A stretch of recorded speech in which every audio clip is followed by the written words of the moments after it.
Hi everyone. We're just giving folks a few minutes to get logged in here before we start tonight's event. If you are already in, you can find some information in the chat about how to buy tonight's featured book, Tales of Two Planets.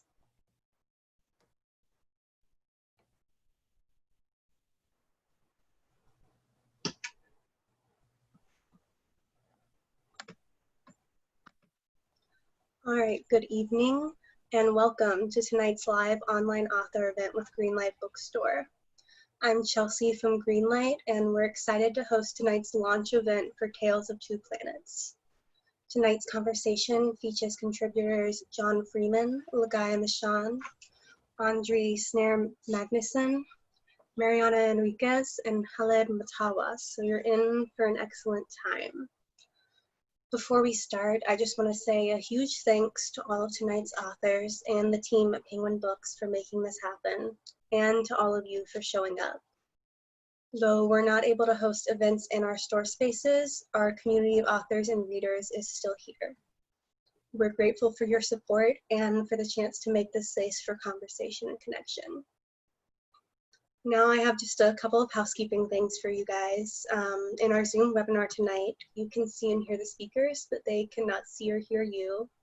They can see that you're here though, and you can see a count of your fellow attendees at the top of your Zoom screen. That exact location depends on what kind of device you're using.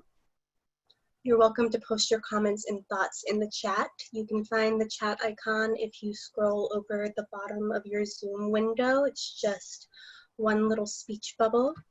This is a great way to show your appreciation for the authors and to interact with your fellow attendees. You'll also see at the bottom of your Zoom window an icon labeled Q&A. It's just two speech bubbles. If you have a specific question you'd like to have answered by the authors, please post that question in the Q&A module. We'll be pulling questions only from the Q&A to be answered in the later part of the program.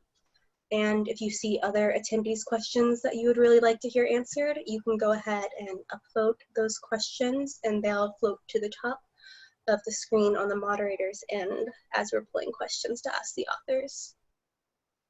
We are recording tonight's event, so look for video or audio versions on our social channels later on. And importantly, tonight's featured book, Tales of Two Planets, is available for sale from Greenlight Bookstore. We're excited to be able to offer actual shopping in our bookstore locations from 12 p.m. to 6 p.m. Tuesday through Saturday. And you can purchase this book and many others on site. Or you can order online at greenlightbookstore.com for a quick pickup from the store or for shipping anywhere in the US. If you care about supporting the careers of authors and the ongoing existence of independent bookstores, buying tonight's featured book is a great way to show your support. Tonight's conversation features Tales of Two Planets contributors John Freeman, Ligaya Mishan, Andri, Snaer, Magnason, Mariana, Enriquez, and Khaled, Mattawa. John Freeman is the editor of Freeman's, a literary annual of new writing, and executive editor of Literary Hub. His books include How to Read a Novelist and Dictionary of the Undoing, as well as Tales of Two Americas, an anthology about income inequality in America, and Tales of Two Cities, an anthology of new writing about inequality in New York City. He's also the author of two collections of poems, Maps and The Park. The former editor of Granta, he teaches writing at New York University. Ligaya Mishan writes for the New York Times and T Magazine. Her essays have been selected for the Best American Magazine Writing and the Best American Food Writing, and her criticism has appeared in the New York Review of Books and the New Yorker. This year, she was a finalist for a National Magazine Award and a James Beard Journalism Award. The daughter of a Filipino mother and a British father, she grew up in Honolulu, Hawaii. Andri Snaer Magnason is from Iceland and studied Icelandic literature in the University of Iceland. He's written poetry, plays, short stories, children's books, and science fiction, and has won the Icelandic Literary Award in all three categories: fiction, nonfiction, and YA children's literature. His work has been published or performed in more than 40 countries. He wrote the plaque to memorialize a glacier in Iceland, the first Icelandic glacier to be lost to climate change, and has been active in the fight against the destruction of the Icelandic highlands. His latest book, On Time and Water, was just released in the UK and is forthcoming in the US. Mariana Enriquez is from Buenos Aires and has published 4 novels, including Nuestra Parte de Noche, which won the famous Premio Heralde, and 2 collections of short stories. Enriquez's short stories have been published in The New Yorker, Freeman's, Granta, McSweeney's, Electric Literature, and Asymptote. One story is a finalist this year for the Shirley Jackson Award. She's also published a collection of chronicles of her travels to certain cemeteries and a profile on Silvina Ocampo. Khaled Mattawa is the author of 5 books of poetry, with another, Fugitive Atlas, forthcoming this year, and a critical study of the Palestinian poet Mahmoud Darwish. Mattawa has co-edited 2 anthologies of Arab American literature and translated many volumes of contemporary Arabic poetry. His awards include the Academy of American Poets Fellowship Prize, the PEN Award for Poetry and Translation, and a MacArthur Fellowship. Tonight's featured book, Tales of Two Planets, is a literary all-points bulletin of fiction, essays, poems, and reportage about the most important crisis of our times. Editor John Freeman has drawn together a group of our greatest writers from around the world to write about how the environmental crisis is hitting some of the most vulnerable communities where they live. The authors will be talking with each other and reading from their work, and then they'll be talking with all of you. And I will let them now take it away.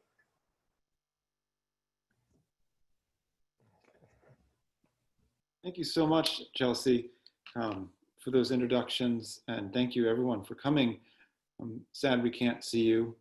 We join you from Iceland, from Argentina, from Michigan, I think. Is that where you are, Khaled? Yes. And Ligaya, you're in Massachusetts.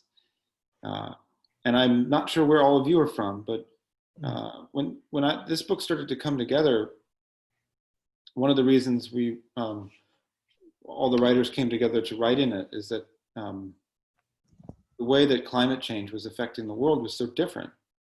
And before we got on screen, all of us were comparing notes about the spread of COVID where we are, whether we're wearing masks or not, whether there's a second wave or not. And there's a remarkable similarity in some of the things that we were talking about. And yet when you talk about the climate crisis, there are similar things, but they're also incredibly different. And one of the reasons I wanted to put this book together was to acknowledge that the climate crisis was traveling to some places first, fastest and harder. And often those places were not the leading producers of carbon footprints. So as a result of COVID, we can all be together here on this screen. Whereas if this were at a festival, we would be producing roughly 24 tons of carbon to get everyone here and back to where they're from. I thought the best way to begin would be just to begin with language in the most intense form, which for me, and I think for everyone here who's worked in some way or other as a poet, Ligaya, I know you studied poetry, and Andri, you've written it, and I would be surprised, Mariana, if you didn't also write it left-handedly. So Khaled, could you begin by reading the poem from the book? Sure. I'm glad to be here with the Greenlight bookstore. I'm delighted about the book. Beautiful book. I received it this afternoon, and to be with such great company tonight. The poem is called Calypso, and so in a sense it is an homage to the form of music of Calypso from the Caribbean, and it is more specifically an homage to the poet Mighty Sparrow. I should just explain that my friends from the Caribbean have told me that Mighty Sparrow, as bawdy and as sexual and naughty as he can be, he doesn't use 4-letter words unlike the way I do here. I was told that only, imitators and dance hall calypsonians use such language. So if this is where I stand in the in the canon of Calypso, I'm happy to be so. And Calypso is also a critical sounding board for the people of Trinidad and the Caribbean, and so this is why the form was suitable, and it is a sort of a post-colonial extension and appreciation, I hope. So a Calypso. Their trawlers slurp the fish out of the seas. Their breathing wipes the clouds out of the breeze. They fuck up the world, tell you to stay home. They move their border to the edge of your town, hire your brother and cousin to keep you hemmed in. They fuck up the world, tell you you can never leave. Holes dug where used to be trees, machines policed by thugs, a Mr. Kurtz born every minute, a local with imported degrees. They fuck up the world, tell you better not come near. They send their old clothes, old cars, stale processed food. Bankers like probation officers chain you with the freedom to choose. They fuck up the world, always changing their slimy rules. Like termite eating up metals, grinding up animals and woods. No more ivory, but human bones plentiful, almost for free. They fuck up the world, fuck it again, until the world ceases for good.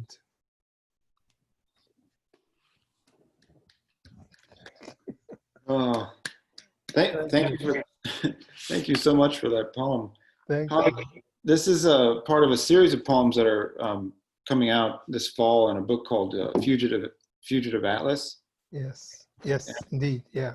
I wonder if you can, as we move into talking about Tales of Two Planets and some of the themes in the book, if you could tell us a bit more about Fugitive Atlas, because I was struck by how many of these poems were set on water, were about the migration across the Mediterranean, and how many of them felt like songs. Yeah. And wonder why you use song as a form for this. Well, I think the use of song was in a way to lyricize the voices of refugees and people who are displaced. We often meet them in anthropology or in journalism. They are not eloquent. They have a sort of a refugee speak that needs to be contextualized and so on. And having been a refugee myself at some point in my life, certainly not under the same circumstances, but also descending from refugees in North Africa in the early 20th century, I felt like I know how this demotion can happen and how refugee language or immigrant language can become a kind of raw material that needs to be processed by the metropolitan world. So I felt like it needed to be sung and made more powerful this way. This poem is very much at the nexus or intersection, if you will, between migration and exploitation of the environment. I mean, one of the first incidents, and this is not so much Mediterranean, but the story goes to the Mediterranean, is the story of a Senegalese fisherman whose fish was basically just slurped out of the Atlantic on the West Africa, and they had to go further and further and further out into the Atlantic to fish. To one point, they decided they were just going to go to one of the Spanish islands in the Atlantic, and from there that was one migration flow that took place. And what the Spaniards did and what the European Union did is they actually placed their officers from the Guardia Civil, the same people who killed Lorca. These people can be now found all over West Africa, where they're actually monitoring the migration flow and are hiring local people to actually stop other Africans from going north.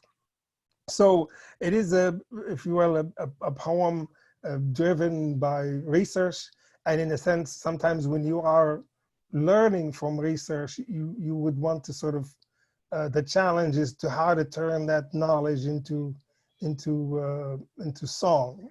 And so it's that sort of not rendering into mere documentation, and also using a post-colonial form across from the other Atlantic to lend voice and legitimacy to the experience.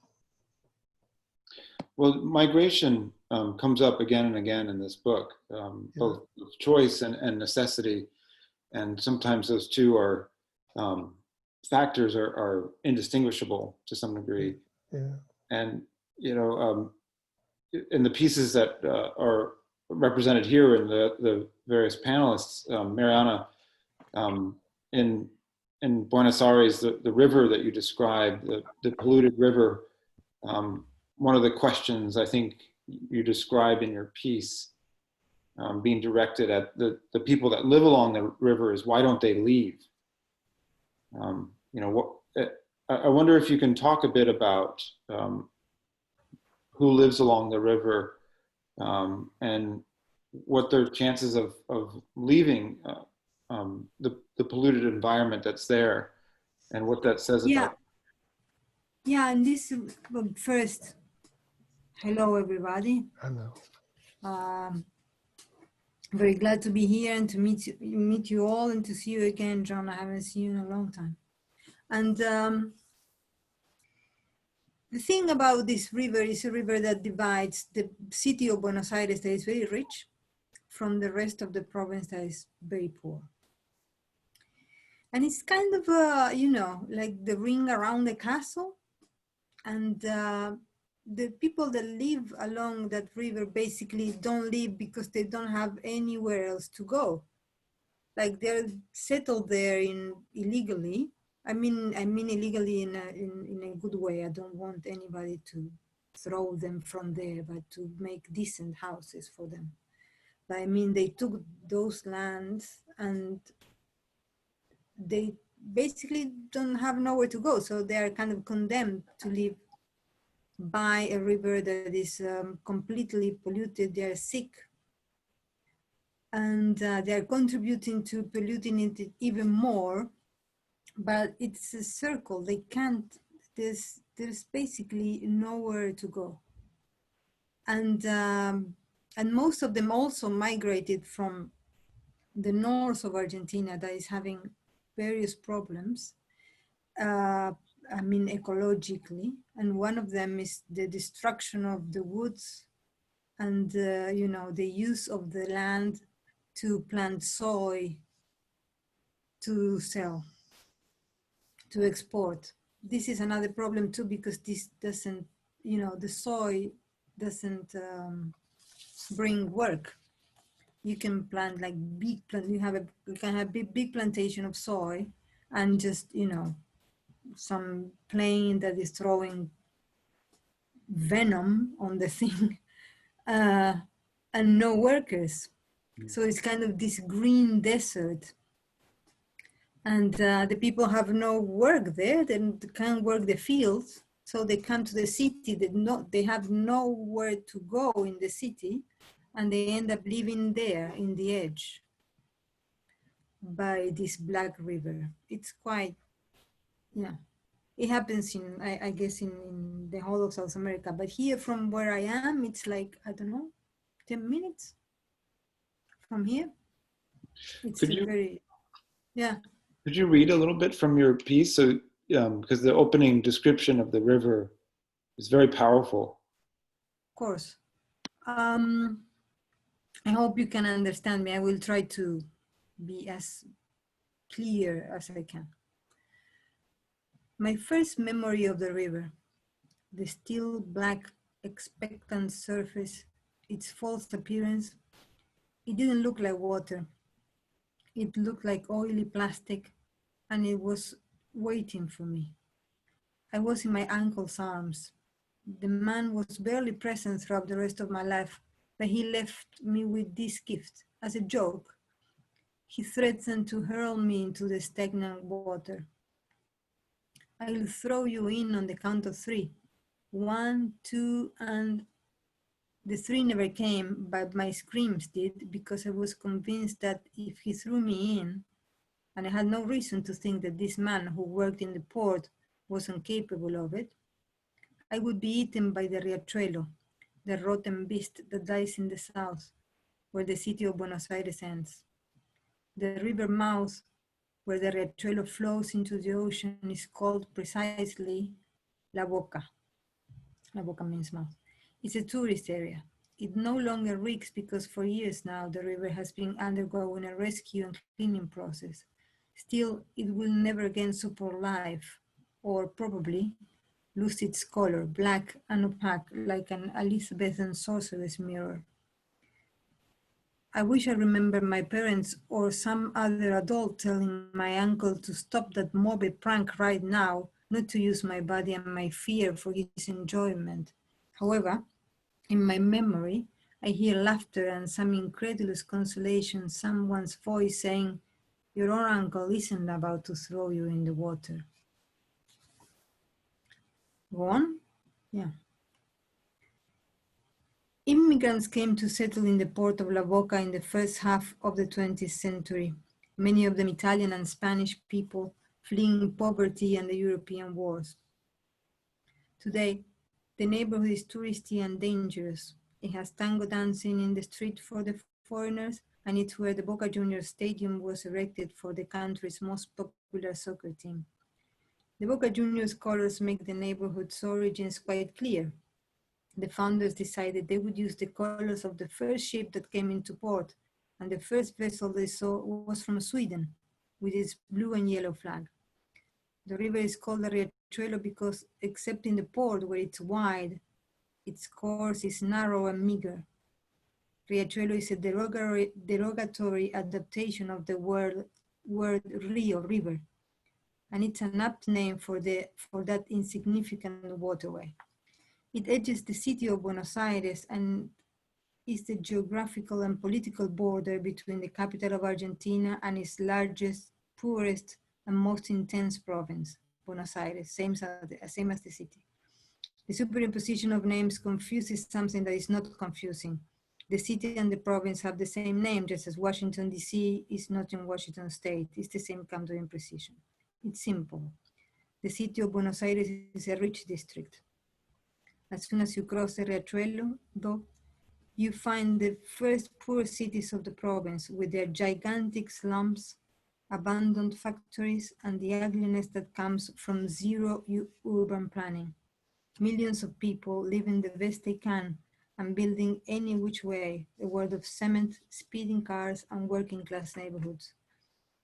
The Riachuelo extends for 40 miles and it loses its name after about 9. Technically, it's only called the Riachuelo in the stretch that borders the southern municipalities, Avellaneda, Lanús, and Lomas de Zamora.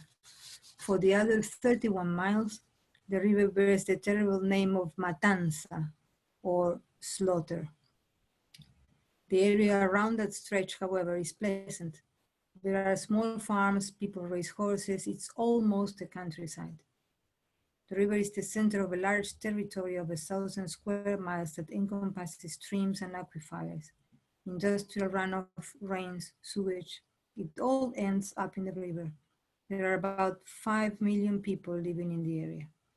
The Matanza Riachuelo River, its complete and correct name, is the most polluted in the country and in Latin America. It is always among the top 10 most contaminated rivers in the world, alongside celebrated siblings like the Ganges, the Yellow River, or the Mississippi.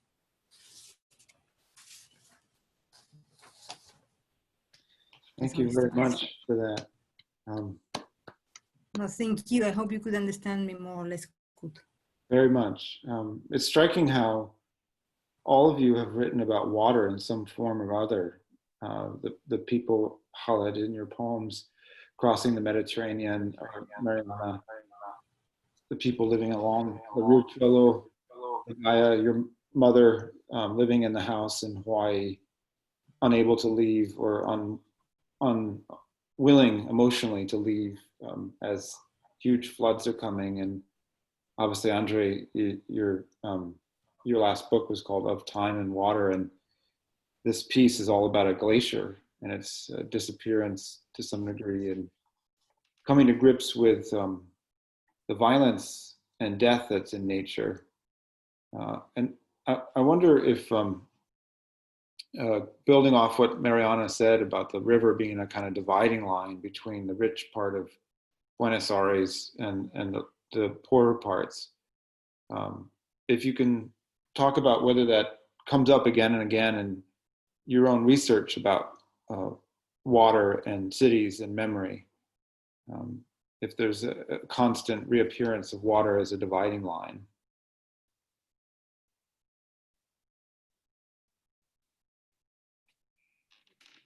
Me? Yes. Oh, sorry. Yes. Well, in my book and in my kind of research, I'm kind of more trying to grasp maybe not water as a dividing line, but maybe this great shift of water that we are experiencing on the planet. That is how our glaciers are leaving, but they're not vanishing. That is, they're not becoming nothing. They are becoming something else. And they are becoming just like the Auk Glacier, the one that we lost, the first glacier we lost to climate change. It had a very symbolic name. So Auk is okay, it means okay. So in an ironic way, it's not okay anymore. But Auk was also the beam that the yoke, was used to carry water. That is the yoke to carry water. So it used to carry water in a frozen form, but now it has released the water. And Auk also means oppression. That is, it's something that weighs you down. So we talk in the Icelandic language about somebody being under the Auk. You could say a nation was under the Auk of Pinochet or under the Auk of a certain regime. So the glaciers are leaving in Iceland, but they are becoming water, or they're becoming ocean. That is basically going to cause lots of trouble for every single coastal area in the world, and knock down porches or sink deltas or whatever. So what I'm trying to understand is how nature is leaving geological speed and starting to change on a human speed. That is how we, in our mind, are able to kind of grasp and understand and react to the fact that things that used to happen in millions of years are happening on a single lifetime of a single human being. And the most dramatic event of that, of course, is the ocean, where scientists have expected that the pH of the oceans is changing more in the next 100 years than in the previous 50 million years. And for us, 50 million, it's just another number, but it's so just to understand, so what I'm trying to write about is actually issues that are actually larger than language. That is, they are so large that I can't say it's enormous to the 12th degree. I can't scale up language. So how can you scale up your language? How can you say something so people can understand that something is huge to the 12th degree? And that happens in part through stories and through mythology and through kind of ways of storytelling that are maybe not just by presenting data. So just the fact that the oceans are changing more in the next 100 years than the last 50 million years, that's like a child born today will live a greater change in the oceans than not only all the evolution of man. If we say that man is like 5 million years old, it's like 10 times the whole evolution of man. So basically, when a single person can experience this on his own body, and measure this if he or she becomes a scientist, that means you're living some kind of mythological times. That is, in mythology, the world is created in 7 days, or the flood was for 40 days or something.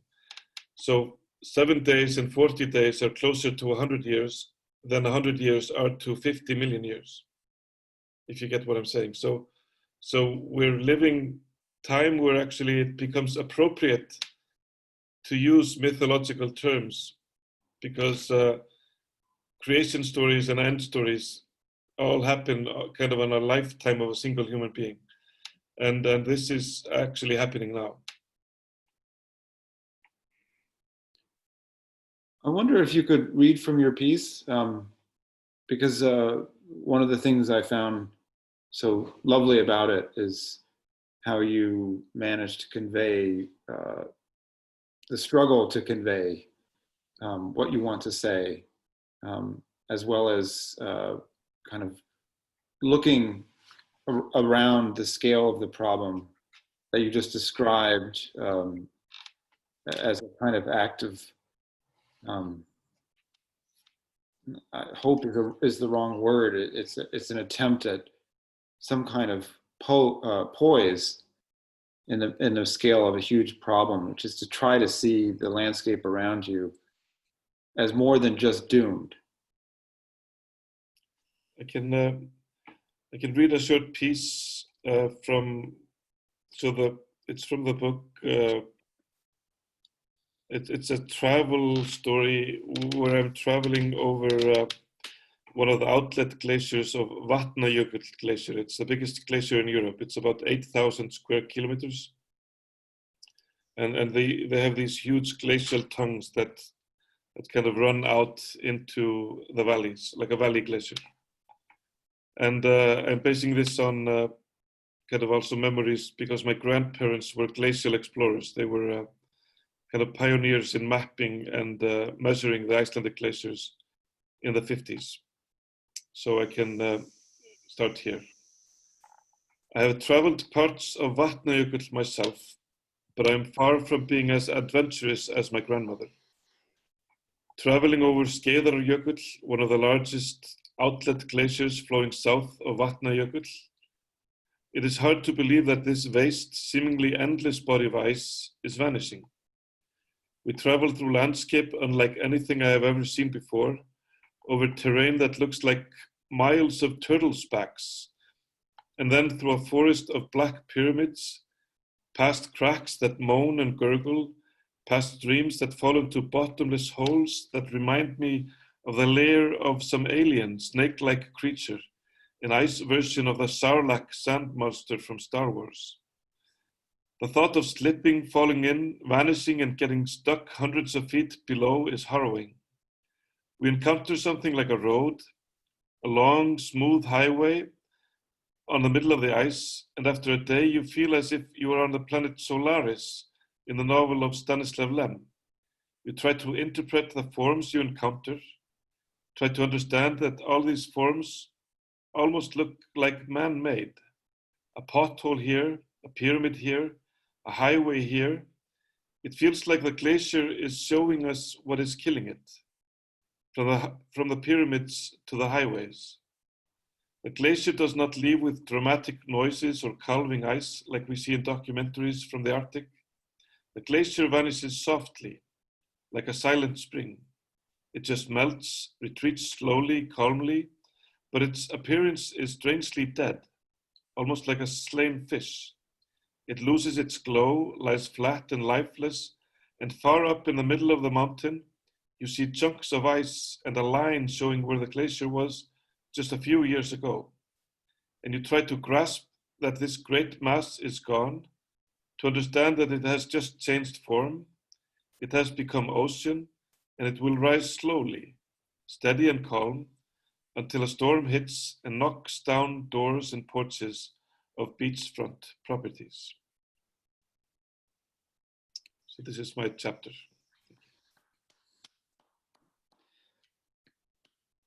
One of the pleasures of editing this book has been learning all forms of new language in a way.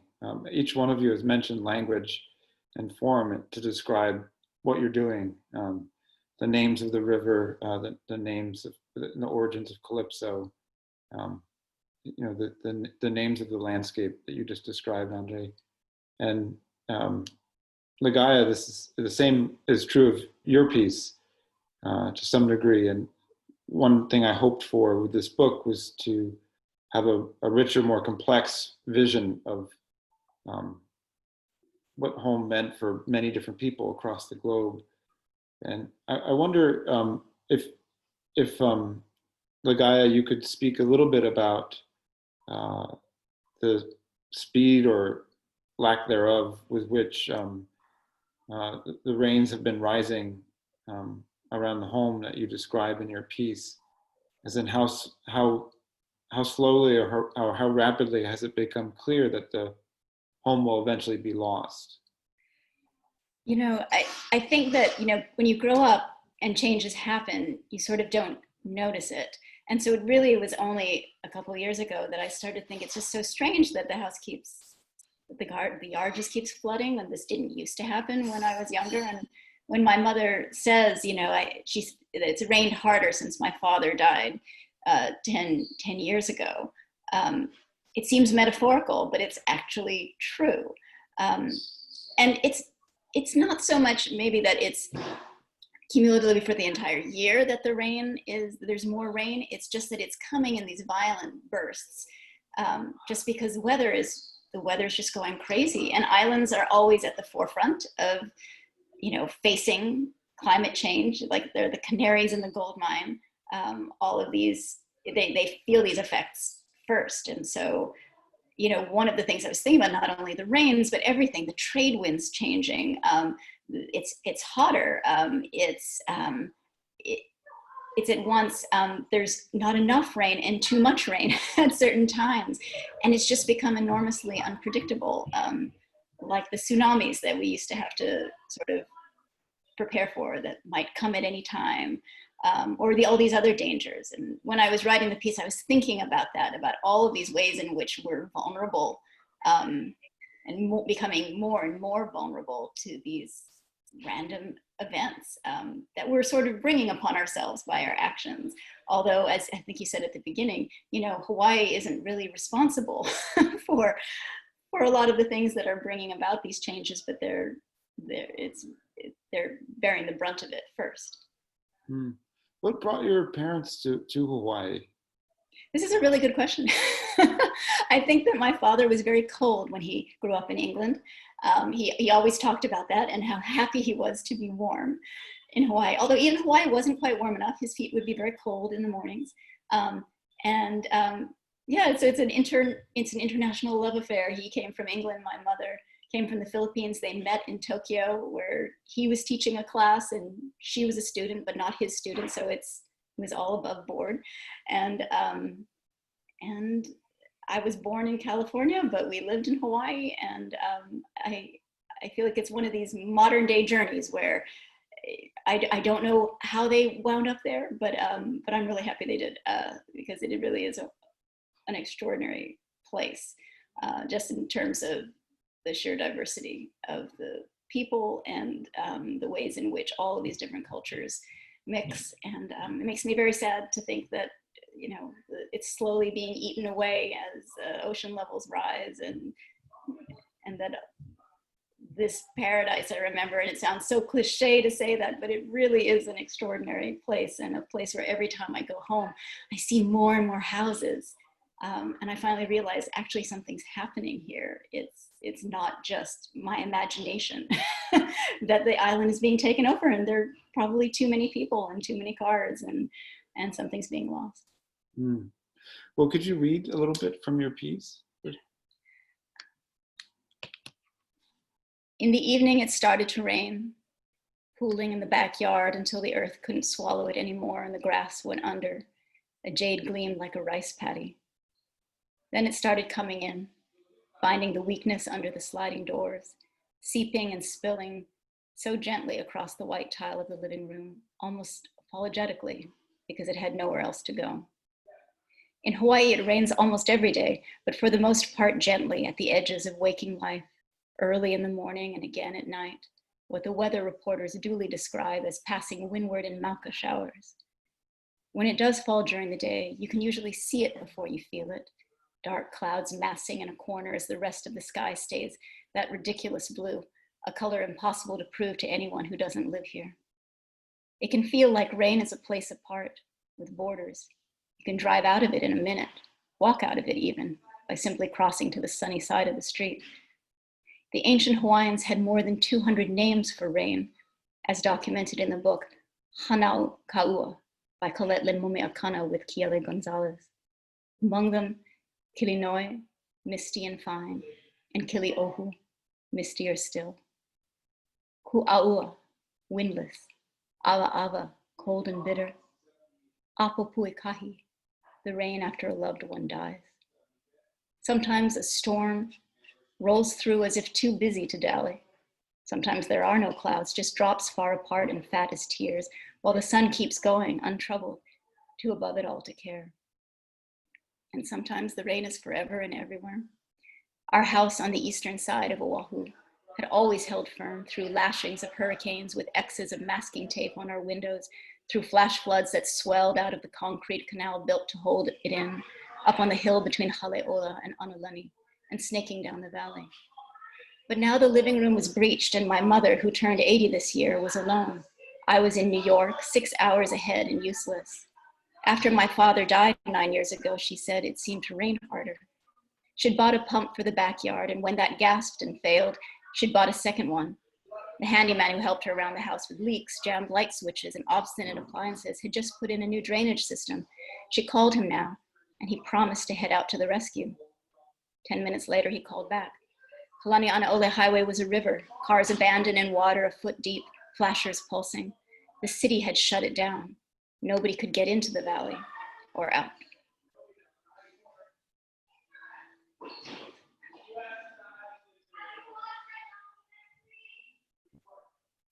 Thank you for that reading. I think we have about 10 minutes just to have a brief conversation amongst ourselves, and then maybe there's time for questions from the audience. To borrow a metaphor from what Andri was describing, that a glacier doesn't vanish, it changes form. I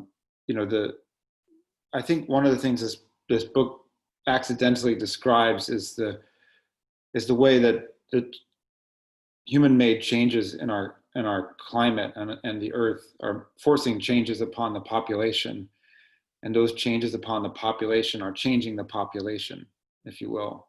So when you take someone from England and move them to Hawaii, they are changed. If you take Calypso and bring it into a Libyan professor living in Michigan's voice, it comes out differently, and sometimes it's even better and enriched. And we all love, I think, the multiplicity and many-sidedness of culture. But there's also costs to it. When someone comes from the north of Argentina and moves to Buenos Aires and lives in a different environment. Mariana, can you describe, if you will, what costs there have been for climate migrants within Argentina? Obviously, people move for opportunity, but there must also be a kind of cost. And have you seen that along the banks of the Rio Cholo? Well, yeah. I mean, they have to. Argentina is vast. It's very big, and the culture they live is completely different. It's much more. The city is harsh and it's hard and it's not welcoming. I like it here, but it's tough. And many of these people are, from economists are more communal, if you will. There are more, this sounds very cliche, but it's true when you go there. There are more, they have a different relationship with nature, and that nature is basically disappearing. The forest is disappearing. They can't even live off for example, they used to, some people used to make, you know, little artisan kind of things, and those, not even tourism anymore, because some places are even being burned to plant stuff. So they lose a way of life that was maybe poorer, but in a way more gentle. So that is very, and also here, you know, is the question, another thing that is, I don't want to be very long about it, but it's the question of racism. Buenos Aires believes there is kind of a white European city in the country, and it's because most of the European migrants came here. So that's why some of us look a certain way. But many of the people from the north are, you know, like the original Argentinians are. And their color is different, and their manners are different, and everything is different. And they come here and they have to live through a lot of racism too. So the costs are many, and it's cruel. It's definitely cruel. Khaled, when you went back to Libya a number of years ago, when the revolution was just starting there, I think you were seeing family, but I always imagined, because I think some of these poems originate from that period, that you were seeing people at the beginning of an extremely perilous journey, rather than on the other side of it, where reporting and novels and things have already begun to document what that journey looks like from the other side to those who survive. I wonder if you can talk to us a little bit about how you felt people were as they were about to leave to make that trip. If indeed you knew people who were, or saw people who were, and how much of their departure had to do with what was happening in the climate.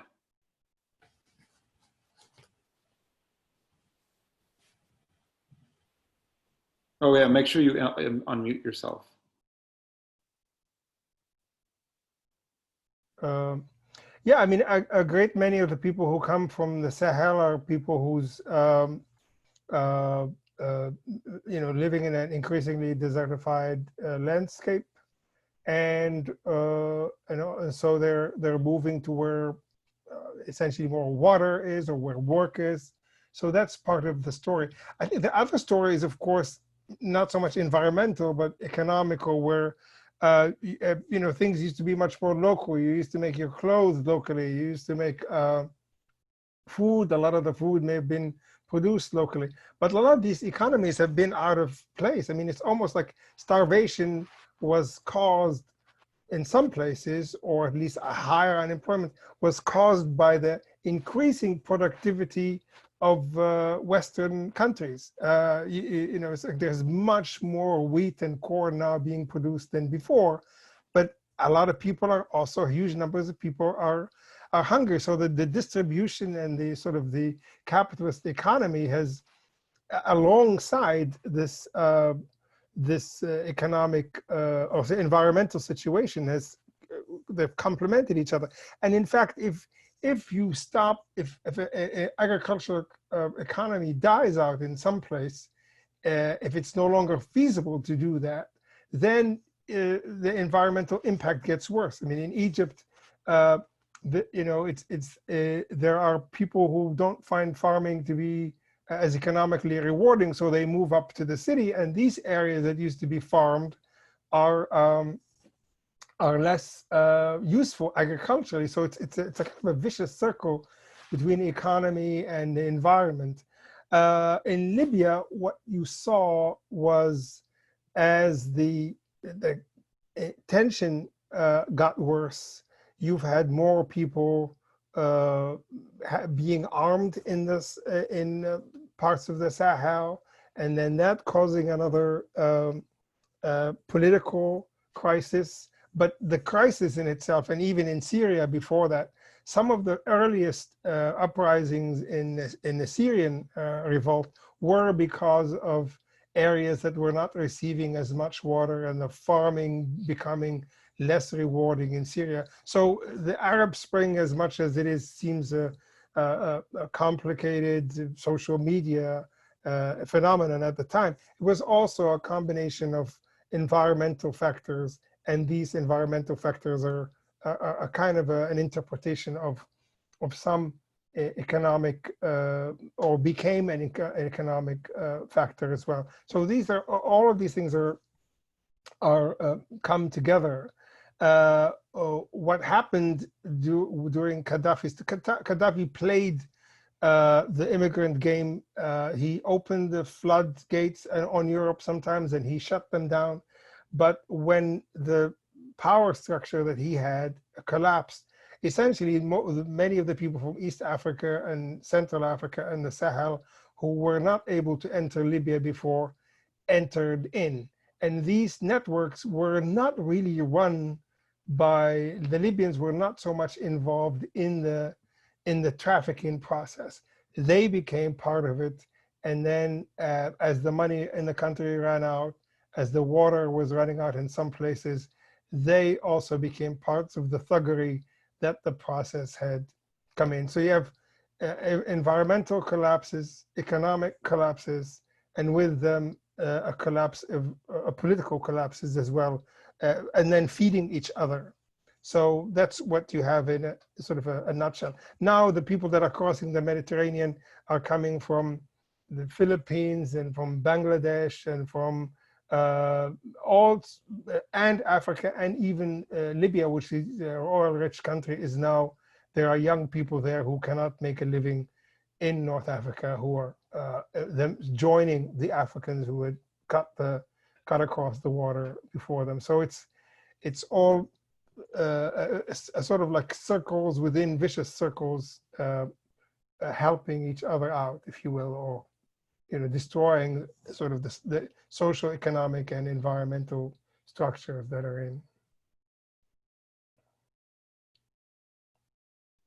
Ligaya, earlier this week on Literary Hub, we ran a piece by a poet in Hawaii named Craig Santos Perez, and it was a quarantine diary he described of his time from about May to mid-June.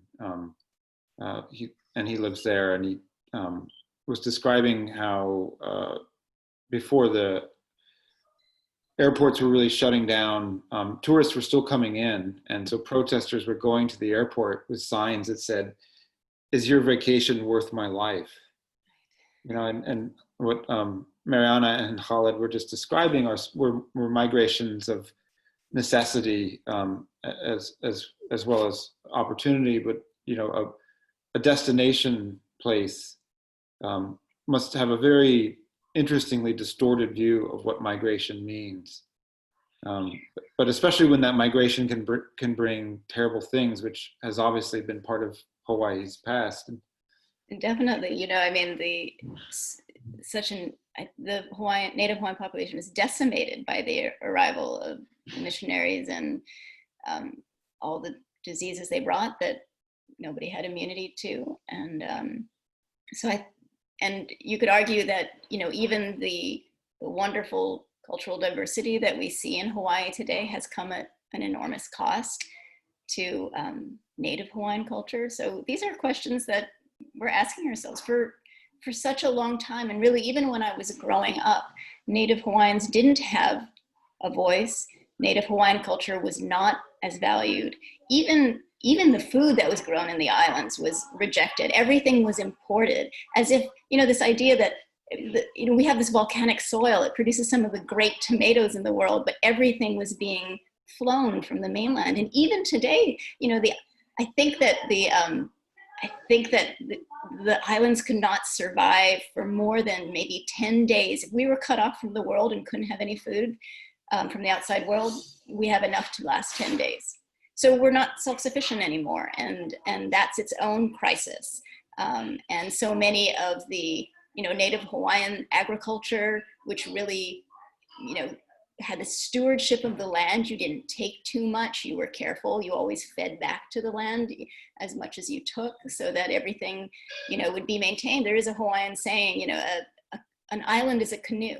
So, for the native Hawaiians who, for the people who came all those centuries ago to Hawaii, they carried everything that they needed. So you don't mess up your canoe because you're going to need everything.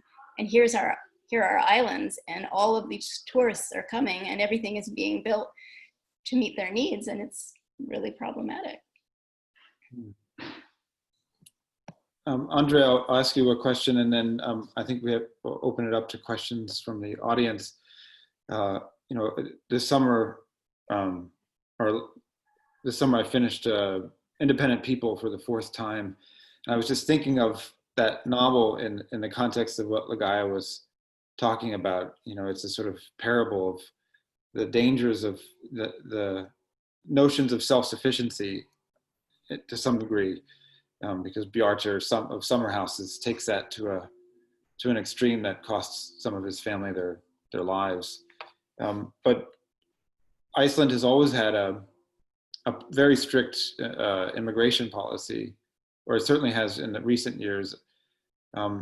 What is the nation's discussion or attitude like currently? And I know COVID has slightly changed things, given that you're entering a second wave there now.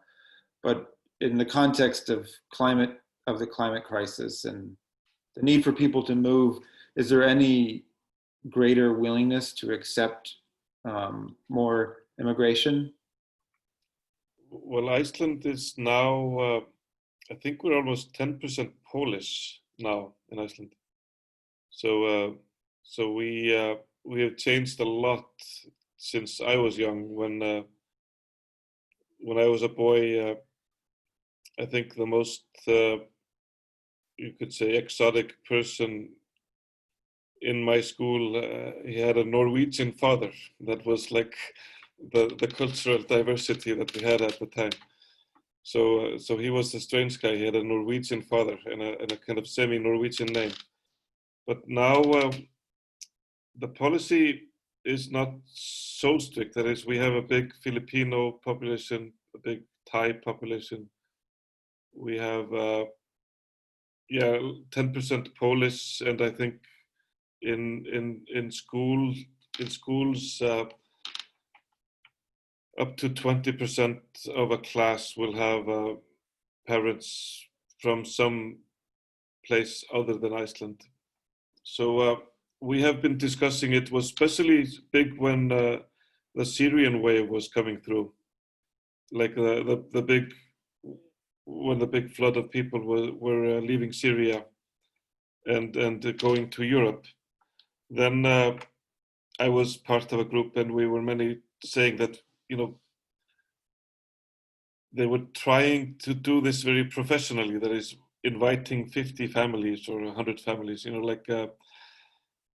but we were kind of saying, in a crisis like this, you don't do it, 1,000 people need to come, 1,000 people, you can't take 50 people professionally and leave 10,000 people in Lesbos or something in the cold and hunger. So and the cold and without any facilities. So we were saying, this has to happen. This cannot happen seamlessly. This cannot happen without anybody in the population feeling that there's a crisis somewhere happening. So I think in the next, 10, 20, 30 years, if we see places around the world kind of becoming uninhabitable because of drought or other reasons, then probably Iceland and many other places will have to change their immigration policy, because people will have to relocate, and that's almost inevitable. But still, if you want to look at maybe another take on it, then actually, if you look at the history of Iceland, Iceland was uninhabitable around the year 1900. That is, we had reached the limit of how many people could live in Iceland. And we left, about 20% of the population left for Canada. But then we managed to change many of the disadvantages of Iceland into advantages.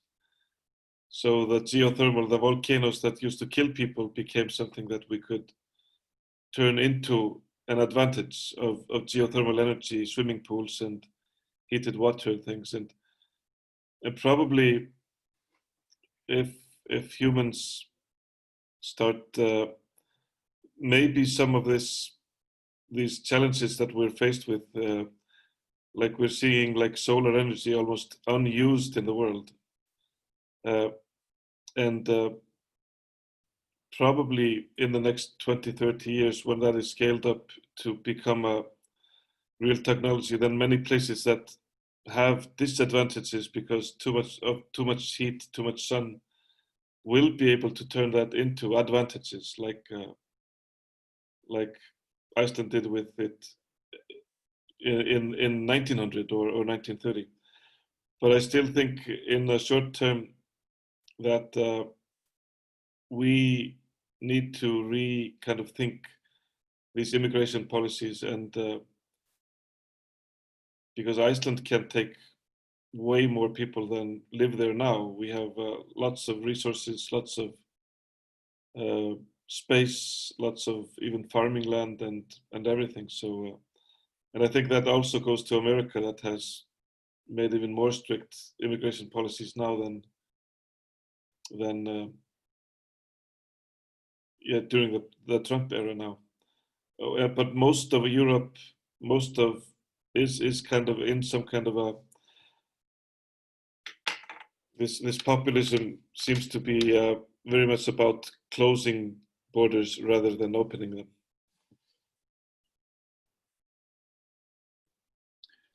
Well, thank you for leading us to the brink of hopefulness and then pulling us back just in time.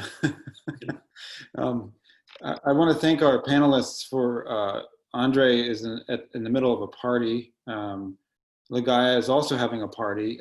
Mariana, Khaled, and I are not having parties, but we're very happy that you gave up part of your night to come.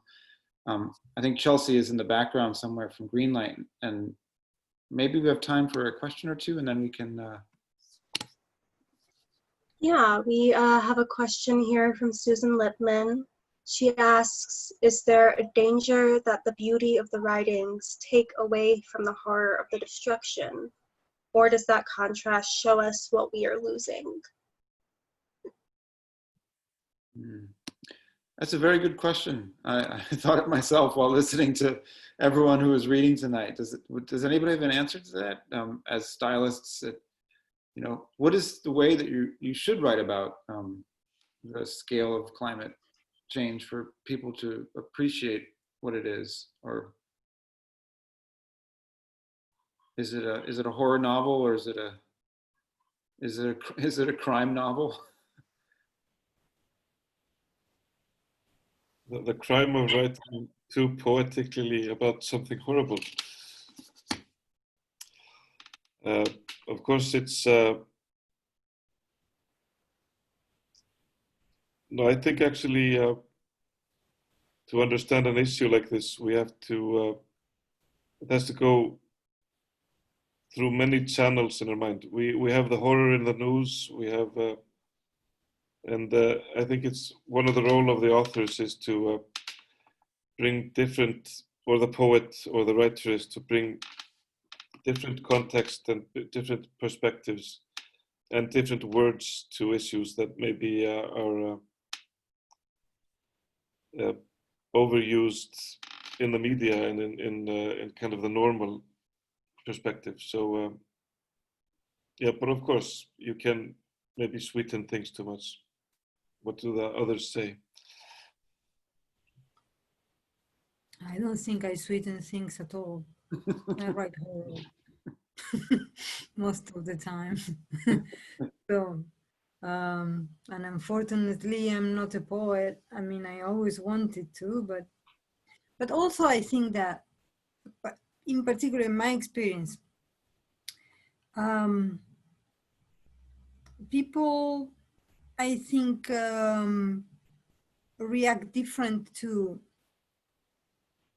when you present them with something that it's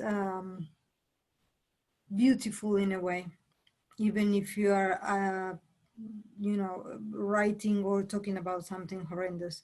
I mean, many times in my with a short story of mine, people have come to me and said, how can you be so cruel and write something like that? And you know, most of the time that was not fiction at all, but they saw it in the news and forgot about it. But when they see it again, when they read it again with the, you know, with the ears prepared to literature, to language, to the openness that you need to, you know, incorporate something that it's from that realm that has a different meaning and help us think in a different way. Those things that they're basically, you know, it's like an aesthetic thing. Like they don't care. One awful thing happens, then another, then another, then another, then another. But then sometimes with beauty and with certain words that you choose, you can make people stop and really see. So it works different, I think. It's not that you are sweetening it with beauty, but you are brightening it up with beauty and making people see it, I think. I'll add to this just that I usually don't. I mean, the new book that will be out soon has much more sort of more rhyme, more metrical, more sort of deliberately formal verse. And even though it is a sort of an atlas of disaster, if you will. And at least in this particular poem, I don't think. I mean, I'm at least I'm hoping that it really is a convergence of truth and beauty. I think that what people might be thinking of as beautiful is the fact that you are telling it in a very truthful and a very specific way, and that's, I mean, sometimes aerial images of damaged areas may strike us as beautiful.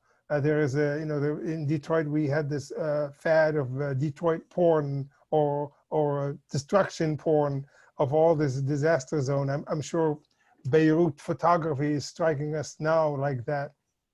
But I think that precision is evocative. I don't think it deadens the senses, if that's what the question is about. I imagine that precision is the clarity of the situation, and I hope it is. Certainly, my aim in none of the work that I've done is to desensitize, but beauty can be a sensitizer rather than a desensitizer. It's just it brings in a sort of a connection of specificity and perfection and time.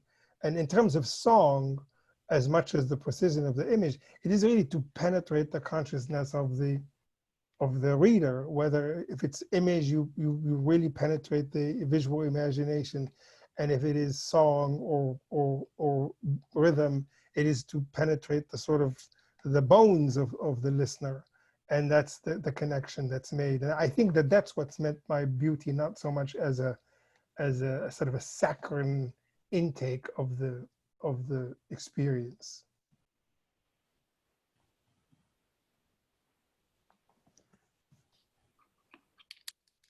We're running a little short on time here, so I'll combine these last two questions, which both sort of deal with actions we can take on climate change. Claudia says, I bought the book, I'm up to page 80. I must admit I was very nonchalant about climate change before.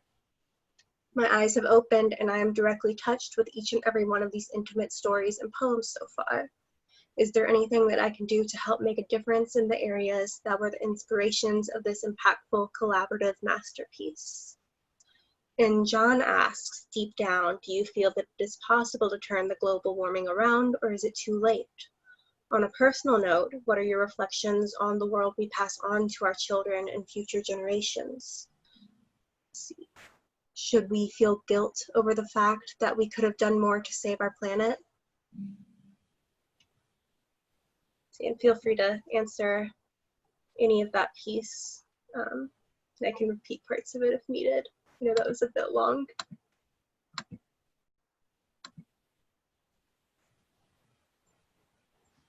I'll just take the word.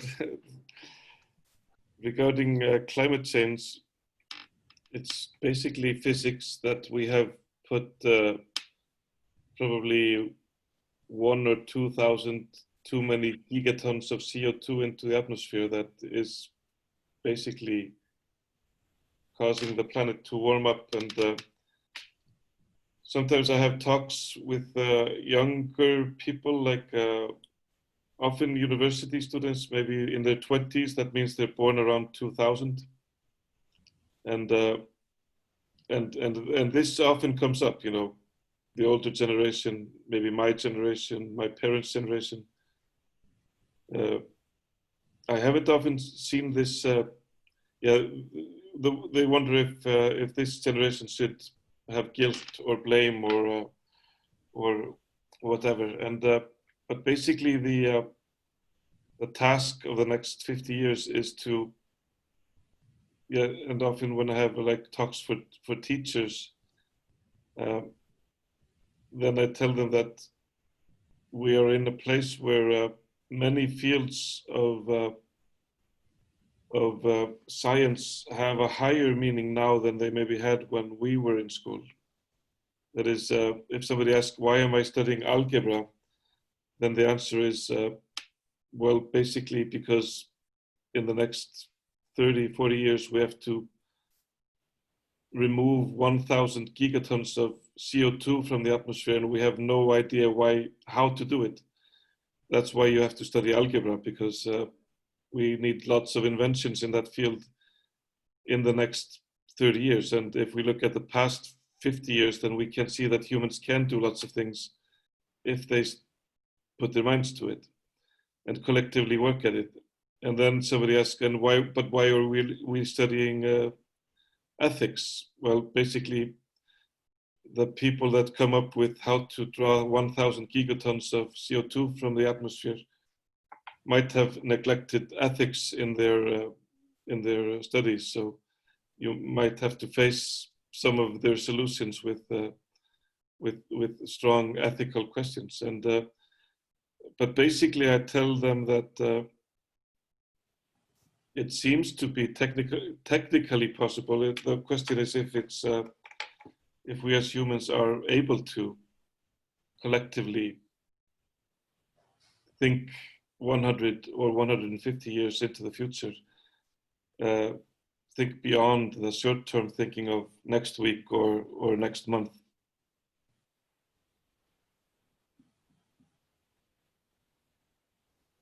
I do worry that COVID as a crisis is a kind of test run for how well we're situated to deal with a climate crisis, in that to stop the spread of COVID-19, you need to imagine that you can be a harm to others, that maybe you don't see, that something you cannot see necessarily could be passed to someone you don't know and eventually pass to someone else and kill that person. And I think the climate crisis requires a similar transitory property of ethical math. And so while an anthology seems like a very odd weapon in a time of massive change in which we need to reconceive whole structures of our society, I do believe that the question was asked, what can you do? Well, you can certainly, stop using plastic and stop driving and fly as little as possible. And I know we've all done that now. But I think, to use a word that Khaled used, you can remain sensitized, because the human is a very habitual organism. And we have lots of habits now that are incredibly dangerous to our long-term survival on this planet, let alone the planet's own survival. So hopefully this book or the writers in it can keep you sensitized to the decisions that you make and to the assumptions of the governments that you live under, because they all work under habitual assumptions of perpetuity, which will work for a while until they don't, as the world is beginning to show. So I think we should let Andri get back to his party and Mariana get on with her Friday night, and thank Chelsea and Greenlight for having us, and Ligaya, Khaled, thank you for calling in. It's been a pleasure to have you and to have you in this book. Yeah, thank you all so much for making space for this conversation tonight, for all your wonderful thoughts and words. A reminder to the audience that you can buy Tales of Two Planets from greenlightbookstore.com, or you can shop in person at Greenlight if you're local to Brooklyn, noon to 6, Tuesday through Saturday. Also a reminder, if you had to miss any part of tonight's event or have people in your network who you think need to see this or wanted to see it and missed it, it'll be up on our YouTube channel, Greenlight Bookstore, in the next couple of days, so keep an eye out for that on our social channels. Thanks everyone. Go back to your lives. Thank you for taking time out of your evening for this. Thank you. Bye. Thank you.